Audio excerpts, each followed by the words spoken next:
वज़ीर-ए-आज़म का धमकी आमेज खत चीफ जस्टिस ऑफ पाकिस्तान को दिखाने का फैसला। वफाकी वजीर असद उमर कहते हैं कि वज़ीर-ए-आज़म का बयान करदा मरासला कौमी राज है, लेकिन अवाम की तशफ़ी के लिए चीफ जस्टिस को दिखा सकते हैं। मरासले में बराह रास्त तहरीक अदम एतमाद का जिक्र है, संगीन नताइज की धमकियां भी दी गई हैं। इस वक्त मरासला आला सिविल और अस्करी क़यादत तक महदूद है। उस तकरीर के अंदर जी वजीर आजम ने जिक्र किया था एक मुरासले का। उन्होंने कहा कि उससे जाहिर है, साफ नजर आता है कि कोई बैनुल अक़वामी हाथ भी, बैरूनी हाथ भी शामिल हैं ये जो अदम एतमाद की तहरीक हो रही है। तो वो कह रहे हैं कि जी वो आके खत हमें क्यों नहीं दे देते, हमारे सामने क्यों नहीं रख देते।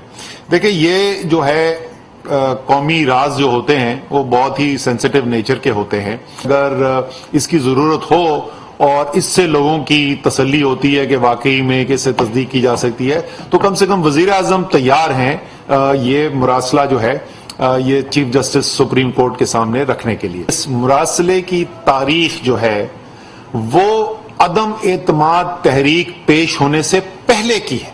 इस मुरासले के अंदर बराह रास्त अदम एतमाद की तहरीक का जिक्र है। उसमें दो टोक अल्फाज के अंदर यह भी लिखा जा रहा है कि अगर अदम एतमाद की तहरीक कामयाब नहीं होती, अगर इमरान खान वजीर आजम रहते हैं तो खौफनाक इसके नताइज आ सकते हैं। जो शेयर किया गया है ये मुरासला, वो सिर्फ जो आला तरीन सिविल मिलिट्री क़यादत है, सिर्फ उनके तक महदूद रखा गया है। इस पर मज़ीद तज्ज़िया हासिल करेंगे। एंकर पर्सन शौकत पराचा और आसमा शराजी हमारे साथ मौजूद हैं। जी आसमा, जिस तरह से प्रेस कॉन्फ्रेंस हुई हुकूमत की जानिब से, असद उमर फवाद चौधरी कह रहे थे कि मुल्क के वसी तर मफाद में इमरान खान ये चाहते हैं कि ये खत आला अदलिया के जज यानी कि सुप्रीम कोर्ट के चीफ जस्टिस को दिखाया जाए। क्या समझती है, फैसला कैसा होगा? देखिए, ये तो एक थ्रिलर बन चुका है इस वक्त।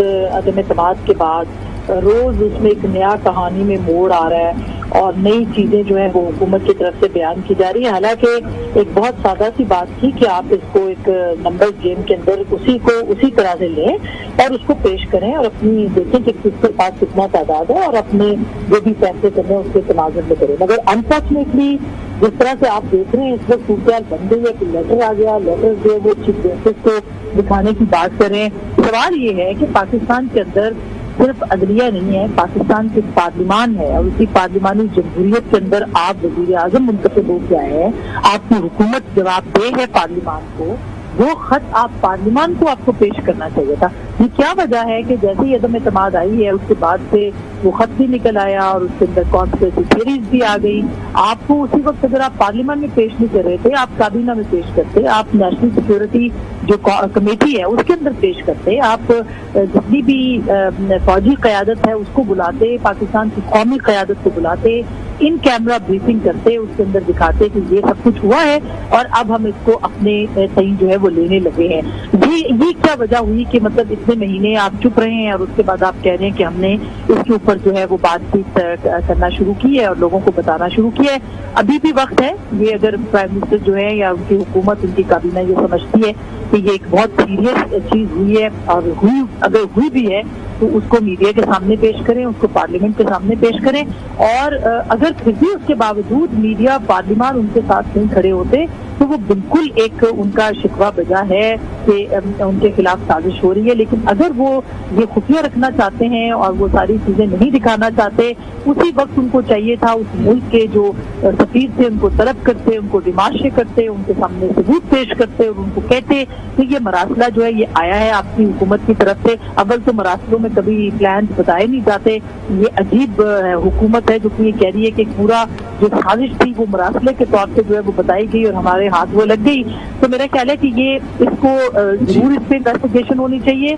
अगर अदालतें अगर वो कह रहे हैं चीफ जस्टिस साहब को, उनको चीफ जस्टिस साहब को कहना चाहिए कि पार्लियामेंट में पेश करें और पार्लियामानी कमेटी इसके ऊपर बन सकती है, इसके ऊपर एक पार्लियामानी कमीशन बन सकता है जो कि इन्वेस्टिगेट करे कि ये हो क्या रहा है। हो सकता है कि उनकी बात जो है वो दुरुस्त भी हो, उसको तहकीक अलबत्ता करना बहुत जरूरी है। कि ये क्या सिचुएशन है, किसने खत लिखा है, कहाँ से खत आया है, उस खत मरासले के अंदर क्या क्या था, किसको क्या क्या ऑफर किया गया, तहरीक अदम एतमाद की साजिश उस मरासले के अंदर कैसे तहरीर की गई और किस मुल्क की तरफ से वो तहरीर शुदा मरासला जो है वो आज के दौर में जो कि इतना बड़ी साजिश थी लेकिन वो खत के तौर पे लिखा गया है और मरासले के तौर पे लिखा गया है। ये सब कुछ जो है आज दुनिया इसको लॉजिकल एंड तक ले जाना चाहिए, दुनिया इसको मानने को तैयार नहीं है कि इस दौर के अंदर भी इस तरह की कोई साजिश हो सकती है क्योंकि मरासले की सूरत कहीं बाहर से आई हो और जो कि इतनी खुफिया हो कि वो मतलब ये तो इंटेलिजेंस एजेंसी जो बाहर की है उनको तो फिर शर्माना चाहिए कि किस किस्म का मामला है कि जिसके अंदर उनका खत जो है वो पकड़ा गया। बिल्कुल शौकत पराचा, आप इस पर क्या कहेंगे, क्योंकि कहा यह जा रहा है कि मुल्क की खारजा पॉलिसी के हवाले से उसमें वाज़ेह तौर पर लिखा गया है और उसमें उन्होंने बातों में कहा कि इसमें जो शामिल हैं नवाज शरीफ का नाम तो बराह रास्त इस प्रेस कॉन्फ्रेंस में ले लिया गया कि नवाज शरीफ इसके पीछे जरूर हैं। देखिए, जब रूस जा रहे थे वजीर आजम तो उस वक्त इन्होंने कहा था कि हमें मना किया गया है रूस ना। अब वो बात उस वक्त रूस के दौरे के हवाले से, रूस का दौरा हो गया, उसके बाद तहरीक अदम एतमाद आ गई, तो क्या ये वही चीज है उस जब बकौल हुकूमत के मना किया गया था रूस जाने से? बिल्कुल शौकत पराचा, आपसे मजीद बात